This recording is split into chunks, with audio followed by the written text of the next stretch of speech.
Hello, hello, hello, and welcome back to That Quirky Bird Girl. Y'all, my energy's a little bit lower today. I have to acknowledge it at the upfront start of this episode, and there is a good reason. If you've been following my channel, you've been seeing I have been traveling like a mad woman. I have been in this past month alone. To today, I've been in San Francisco. I spent quite a bit of time out there.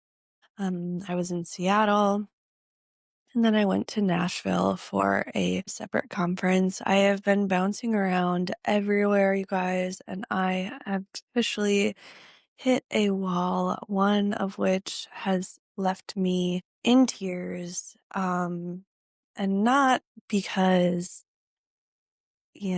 well, I do have high emotions, but not for any one particular thing. I've talked a lot on my channel about how birds have helped me get out of my lowest lows and how they have reached a hand out and pulled me up when it felt like nothing else would do that work for me, including myself. I've had a lot of really hard periods of my life. 2024 was a year, really just, were years that challenged me, that questioned me, that really made me remember how strong I really am. But I haven't really taken you guys through what those moments were like for me. And because I'm experiencing one right now, I want to bring you guys along with me of what it looks like to reach a low and have birds help you crawl your way out, because I'm not totally sure that I'm going to be crawled out by the end of this podcast episode. I can hope, but if you're someone who's experienced mental health struggles, you know that it's a combination of multiple different things that might be able to pull you out and support you. And I have a lot of those things ongoing and in place, like medications, like support systems, like sharing with my friends where I'm at mentally, all of those things. And they've all helped me in different ways. But today, even though my head should be 1,000 feet above water and I should be happy, I'm really sad. I'm sick right now. I have a cold, probably from all of the travel, and, unfortunately, being sick amplifies all of those feelings, but I have been feeling this sadness for a while. It's not a new feeling to me, fortunately. It's something that I've spent a lot of my life running from, and I've hoped that, varying degrees of the pain would go away, and it doesn't go away on its own. I just finished a book called Let Them Theory by Mel Robbins, and her amazing read. But as I got to the end, there's a certain level of accountability that you have to take for your life when people have treated you poorly and you've found yourself in situation after situation after situation. At some point, I had to look at myself through her book and acknowledge that I have had a life where I've chosen people that haven't been good for me. My whole childhood was choosing people that were not good for me. And I think that there were a lot of things that happened that drew me towards those people and made me feel like those people were safe. But I feel like reading the book just amplified all of the feelings even more and made me feel like I was navigating life wrong or doing something wrong or existing wrong or all of these things that I've told myself time and time again. And I think that's the hard part, is that I truly can be and am my harshest critic. It's probably why comments and hate that I've gotten have literally never affected me. I couldn't care less. And when people ask me, how do you deal with the hate? How do you deal with this? How do you deal with, my response is always like, what hate? Like, and it's so weird and it feels so off because, the hate's there. It's not like it's not, but I just don't care. I don't care because I've said things harsher to myself. I think a lot about the type of content that I'm creating, and how I can improve it and what I'm doing wrong. And, someone often can't tell me something that I haven't already told myself. And I think in a lot of ways that protects me as a content creator, as an artist, as someone who cares deeply about the audience that I'm building and the people that I've surrounded myself with. But it hasn't made it easier for me to live in my reality. There's that saying that's like, you can be your harshest critic. And I actually think that I don't want to be my harshest critic anymore. I think I want to be my biggest supporter. I have friends who I can text and they'll celebrate me at the flip of a dime. And I'm grateful for that. And I'm so lucky that I can surround myself with so many people who love me. But days like today remind me or make me question why I don't divvy out that same love to myself. I've given up on myself more times than I can count. And I've told myself that I can't accomplish things that I've done overnight in my sleep. I don't really know why I am this way. I think it probably has to do with the way you were raised, nurture. But gosh, I just wish I was more uplifting right now. I wish I was more satisfied with who I am. I wish things didn't feel so heavy, and they won't tomorrow. That's the thing. I know that I'll wake up tomorrow and things will feel different, and I'll get an opportunity to re-administer all of the good feelings that I have. But today it just feels so hard to pick one foot up, put it in front of the next, and in front of the next, and in front of the next. And I say all of this having already done some of the work. It's so weird because in my near memory, if I don't have something to celebrate, then I tell myself I'm not doing anything. That's not the kind of language I want to be sharing because it's not language I'm proud of. I talk to people all the time on my platform about uplifting yourself and how birds have done a lot of the work for me and how I am the best I've ever felt in my whole entire life. And all of that is so freaking true, but it doesn't mean that I don't have my lulls in between. And right now, that lull is lulling. Oh my gosh. I feel it in my core. I feel it in my stomach. I feel it in my heart. I feel it in my head. I feel it everywhere. And I feel, above all, like a failure. The bar is always moving, right? The bar is always moving. And when I tell myself, you just reached this amazing milestone of 5,000, why aren't you at 10,000 yet? And that is the thinking that just breaks my heart because the younger version of me needs to hear that 5,000, 8,000, I'm at 8,000 today. Like, all of that is enough, that it is enough, that I am enough, that what I'm building is enough, who I am is enough. And I know all of that to be true. I know that I am, and I know that I'm worthy of all of those comments and all of those compliments, but it doesn't feel real until I externalize it. So I'm gonna try and do some of that right now. Try my best to do some of it right now with a bird. Now, usually when I'm feeling my lowest, the birds that typically help me are birds that do silly things, that have strange behavior, that go out of their way, that are just a little off, you know? I think one of the birds that comes to mind is the greater prairie chicken and how goofy they are and how they'll bounce around during the mating season just in hopes of getting a female's attention, fluttering their wings, pretending like they can't fly. Because when I first saw the mating or courtship dance of a greater prairie chicken, I was like, oh my gosh, this bad boy can't do anything wrong. They're so beautiful and they flutter and they're so silly. If I were to compare the two, we look at silly behaviors as it relates to mating and how the male will just go out of his way to really make sure that he's seen by the female. And, I feel like in a lot of ways, that's what I've been doing with my content and with the algorithm. It's like, look at me, look at how shiny, flashy, beautiful, goofy, silly, different.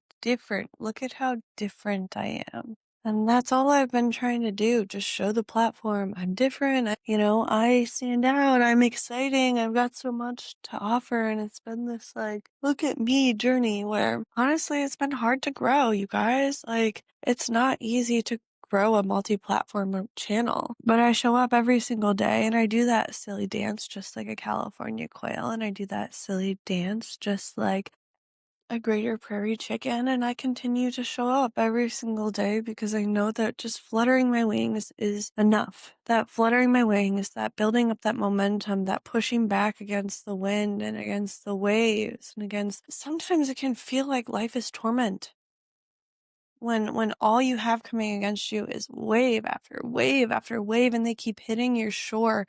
It's like, what do you do? What do you grab onto? What do you look to keep your head above water? Is there a buoy? Is there some sort of like floating wood that you can just perch yourself above so that you can get one silly breath of air to push yourself back out into the waves?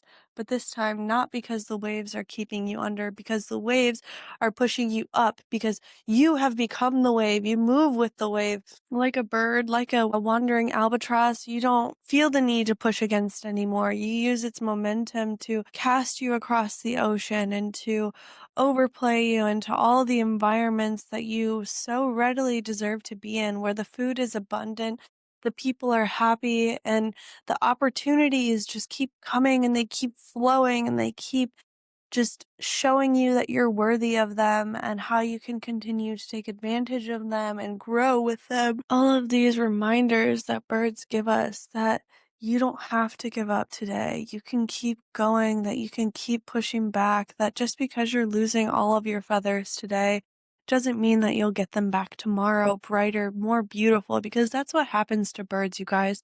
They molt all of their feathers, they get rid of all of the ugly, all of the past, they shave it all off. Sometimes some birds will do this 2 times a year. But in our case, let's just think about the blue jay. They drop all those feathers, and at that point in time, they're vulnerable, incredibly vulnerable. Their health has to dip so that they can bring on new, more abundant, brighter, beautiful feathers so that they can enjoy the splendor of all of that. They have to go through seasons where they are ugly, where they have no feathers and they look like flying aliens. And maybe, just maybe, right now is my season of that alien feather. Maybe right now I look at myself and I don't see the whole version that I am going to be, that has those stunning feathers, that catches the attention of the people that she's calling in, that amplifies her voice so that it can be heard across oceans, that my song isn't just held to the audience that is here today, that my song expands out to every audience that needs to hear my voice. And as I grow those feathers and as I get them back from what feels like weak and a tired system, I'm reminded that just through a bit of discomfort, through a bit of ugly, through a bit of weakness, I can too come out just beautiful, stunning, bright in my color, and just as bright in my volition to drive forward on my mission that birds can save us all. Maybe you're listening through this podcast episode just waiting for the thing that will help make you feel better, just like I did. I didn't wake up this morning feeling good. I didn't wake up this morning feeling like I had a path in front of me and like this pain was just going to elevate off of me. I had to choose birds. I had to look myself in the mirror and say, you feel like crap right now, and that's okay, but you've got to get yourself up off the ground. It's not a choice to stay where you are, to stay stuck, to stay sad. It is not a choice. It is choosing the ugly of life. Like, I have to get up. I have to choose different. I have to crave different. I have to know that I I choose the life that I want. I have to know that if I want to live a life of common ravens where I graduate into large communities and I just absorb the love that's around me, if I instead want to grow a family like an American goldfinch and travel and show my children how they can catch all of these amazing seeds and how they can disperse them and how much value there is in the family unit, I can choose that. Or I can choose to be a solo bird. Maybe, just maybe, I am out there foraging by myself. Maybe I'm a northern flicker and I'm just looking for all the insects at the bottom of trees, or a downy woodpecker, and my one partner who I've decided not to have children with is across the way, and they're the person that I use as a guiding light together. All of these things, birds can help me choose my pattern, choose the way of life that I want to live, but I have to choose. I have to decide that not choosing isn't good enough and that just letting my morning go and letting my morning be like this ugly thing that happened to me as opposed to something that I can turn around. It's not something that I can believe. I can't sit there and tell myself that, hey, just because you're told that you'll feel better X days ahead or that you'll feel better if you just do this one thing doesn't actually mean that you're going to feel better. You have to actually create the path for you to get better. And that is the hard part, that is the sad part, that is the difficult part. And I've worked and I've fought my way up so hard just to feel that gratitude and that, wow, I'm so lucky to just be living this life, to be embraced within it, and to be kind to myself along the way is not easy. It's not easy, but I just know that if I don't choose this life, that the life that's left out for me and the life that awaits me is a life where I'm sad, a life where birds don't pull me up, where birds aren't the catalyst to taking the next step and to supporting myself and loving myself in the way that it works for me. Birds have helped me every step of the way. Be goofy, be silly. There's this photo of myself as a kid that I keep coming back to over and over and over again. And it's me standing in front of a large group of all of these flamingos, and as the curious explorer that I was and am as it comes to birds, I noticed that a lot of them had their leg up, and I was a goofy, silly kid, and I wanted my parents, instead of taking a photo of me smiling, laughing, because I hated smiling at a camera, I wanted them capturing my goofiness, capturing my silliness, me grabbing my foot, pinching it up against my body like a tree pose that I would later emulate in my yoga practice. And there I am, just behaving like a bird and looking to the birds for the goofiness. And at this time, I was probably like 8, maybe younger. This was pre-divorce, so maybe even younger. I was a kid that just loved to love, and I'm trying to bring some of that back into all of this bird love and all of this bird practice and all of this bird lore, really, because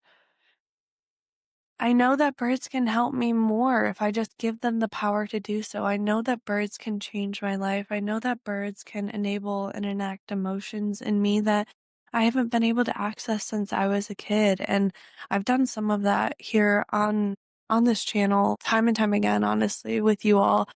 But doing it in this episode feels personal and it feels special. And I'm grateful that I get to bring you all into something that gets to feel so deeply personal and special to me. You know, I'm a fighter. And if you take this episode as a sign in which I am giving up, I'm not giving up. This is me sharing my fight with you all and sharing just how quick I can bounce back and keep going and keep growing and absorbing and learning. I'm reminded of my brilliance, how adaptable I am, how excited to adapt I am, what I make come true in just a short period of time.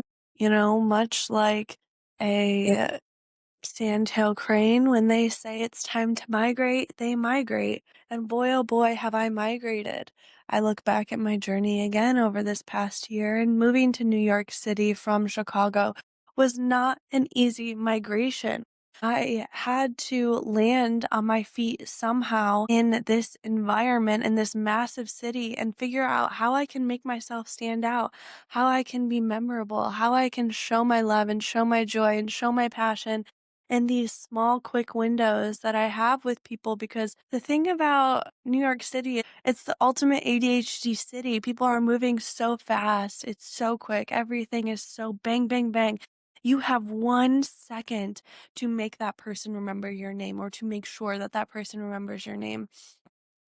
And in that one split second, amongst all of the hundreds of thousands of birds that are passing through this city, that are passing through park to park, finding a new environment because the old one didn't suit them, finding a new nesting site because their nesting site before was taken by another species, I have committed to being the ruby-throated hummingbird because I know that if I stand out, that if I show people the brilliance behind my colors, that if I show them who I truly am and how strong I am and how much I have really been through and overcome and haven't let it slow me down, anything slow me down, mind you.